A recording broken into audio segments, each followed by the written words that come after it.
Hi everyone, I'm Abby from You Baby Me Mummy, and this is Blog Fix Friday. Blog Fix Friday is where I share a quick blogging tip or trick that will make your blogging life easier.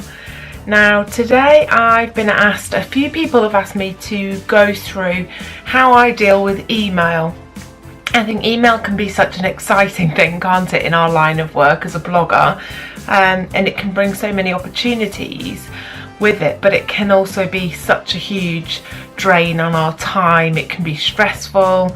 There's nothing worse for me than loads of unread emails. I couldn't cope. I wouldn't do well with that. So there are systems that you can put into place and lots of things that you can utilize to help make your email list, your email inbox, not as scary. So I've written them down because, again, my memory isn't brilliant and I don't want to miss out something that's really important. So I think in an ideal world I would keep my email inbox empty. Now at the moment I think I haven't looked at it much over the weekend, so I've probably got a few emails in there that need to be dealt with, but I always want to try and get to a zero inbox. That's my dream. And then you can see clearly, can't you? You can see what's coming in and it's a lot less stressful. So a zero inbox would be my dream, and that's what I try and get to.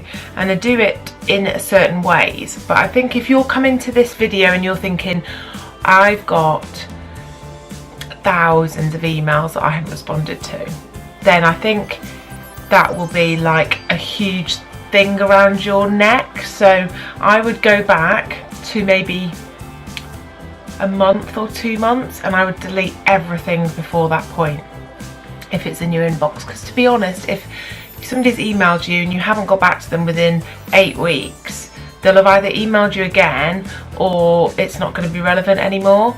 So although deleting emails can seem really stressful, when are you going to have the time to go through thousands of emails? So I think pick a point and then just delete everything before that point, and then you will have a more manageable target to try and deal with. But I think that's a last ditch kind of thing of getting your emails under control. I wouldn't advise deleting emails really, but if you're at this situation, I saw someone yesterday that had something like 9,000 emails in their inbox, and it was just, you're never going to have that time. So delete everything before a certain point if you're in dire straits. I think the best thing, and I do this I try and do it for the house as well, so every sort of organisation, is sort of touch it once. So if an email, look at it once and deal with it then. Don't look at it and then think I'll do it later. So you sort of look at the email, and then you can either deal with it straight away, you can then move it onto your to-do list if it requires a task or a bit more thought, or you delete it if it's not relevant to you. So try and not have the situation where you go in to read it at a time when you've maybe not got time to deal with it properly, and then you have to go into it again, because then you're just doubling up, aren't you? So I'd say deal with it once, assess and prioritise. It's like triage your emails. Some of them you can just do straight away, take you a few seconds, and then they can be filed. Other ones, file them but transpose the information onto a to-do list kind of thing, or delete. I think another good idea is to have a separate email address for any subscriptions that you might want to sign up for. So that just keeps them in another inbox and you can deal with it when you have the time. Now, I've not used another inbox, but I've used filters.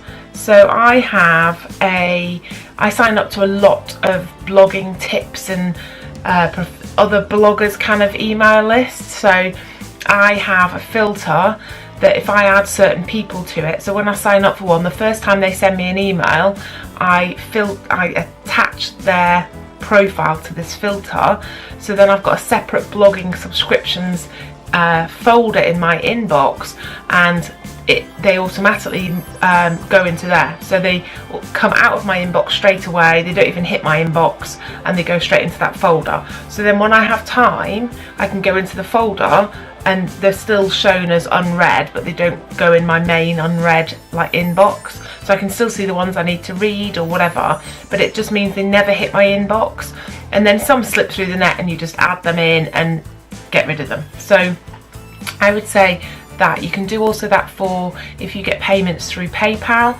You can set up one that every time something happens from PayPal, it goes into a financial folder. I've got one also that doesn't always work, but I think I need to just look at it.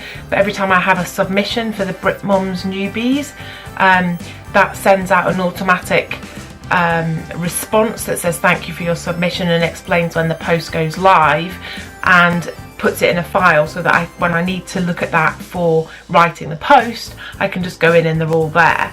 So it just makes it so you're just not having to deal with these things like, you know, multiple times, which is where email becomes a time suck. I think unsubscribe where possible. Sometimes we subscribe to things without even knowing we've subscribed to them. Some blogs have it as it's already ticked, which I hate. So when you leave a comment, if you're not really careful, the box is already ticked to subscribe to the blog, and I hate that. So sometimes it needs you to validate it, so then you'd find out, but quite often you just get subscribed to things without your knowledge. So I use a thing called Unroll Me, which is just, I think it's UNROL. And what you do is it basically manages your inbox for you. You don't see it do anything, but once a day or however often you set it, it sends you an email saying we found this many new subscriptions, decide what you want to do with them. And you can either roll them up into one email, so it sends you like a digest of all the emails, like just snippets, like if you get the blog loving email, that kind of thing. Or you can get it to send once a month, or however often you want to get it to send, or you can stop rolling up certain emails. So if it's rolled up certain emails for you and you actually want to get those emails, you just click and they can pop back into your inbox. So it's a really handy thing to, or you can just unsubscribe. So it's a handy way of showing you what you've subscribed to and then making those subscriptions come to your inbox in a more digestible format, really. So I think filters and also tags. So in Gmail you can set up labels, so you might put one email in one folder of your inbox, but it might actually be to do with two things. So you might want to tag it, so you can use labels to do that. So you might want it to be labeled, for example, PR, but it might be that you're also waiting for a response from that PR. So you might put it in the waiting, you might tag it, label it PR and waiting for a response, but then put it in one of those files. But then you'll still, if you search through waiting for a response, it'll still bring it up. So it gives you a bit more flexibility, because you can't put the same email in two different folders, but you can label it multiple different labels, so you can always find what you're looking for. I've sort of talked about canned responses and automatic responses, and they're brilliant. If you always get, like for example the Brit Mums Newbies, there are times when people ask a question and I'll go back and answer them personally, but I get sort of, not hundreds, but I get lots of submissions, and at certain times of the month they just hit my inbox every few minutes and it's really overwhelming. So by having an auto response that takes those out of my inbox, sends the people the information they need to know, but I don't have to do anything, and then I can go through and make sure they've not asked me a question or anything like that and respond to them personally. But it means that initially all of that hard work is kind of done, and I'm not keeping people waiting. I think having an external, I've touched on it, but having an external to-do list, I use my inbox as a sort of to-do list, but I think anything that can't be dealt with within a day or two needs to come out and go on your external to-do list. And what I use basically is just what I want to finish on, really. So also auto text for everything you do blogging wise.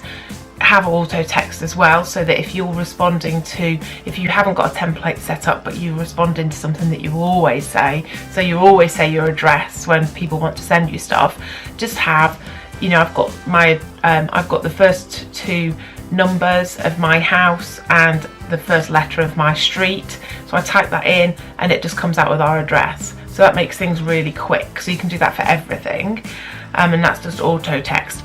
I've used Boomerang before, which schedules your email, so that's a really handy way of saying maybe a your post went live and you want to, or is due to go live tomorrow, but you're scheduling everything today, so you want to send the email tomorrow to the PR and you want it to hit their inbox at a certain time, then Boomerang can allow you to do that. I don't use Boomerang so much anymore because I use Mixmax, which kind of does loads of things that I don't even use it for, but I use it for scheduling emails, and I also use it to know when people have opened emails, which is really, it's not a read receipt, but it tracks every time you open an email and stuff, which can be really handy to know. And also to know if you're chasing payments and things, you know that they've opened the email. So I like it because I like stalking. No, I just like knowing when people have, if I've sent them something important, I like knowing that they've opened it, but I hate read receipts. So for me that works, and there's loads of other things that I need to utilise on it. So for me, the only thing I would say is that I have I've got lots of folders, but I have 3 main ones that I deal with all the time.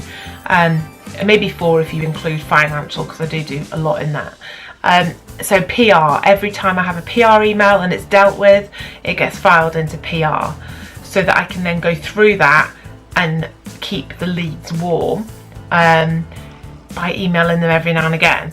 So I also have a waiting for a response file, which is normally to do with PR, but it's just basically a file, so it doesn't sit in my main inbox if I'm waiting for someone. And then again, I can click on that, go through that one and say, where are we up to with this, is this still going ahead or whatever.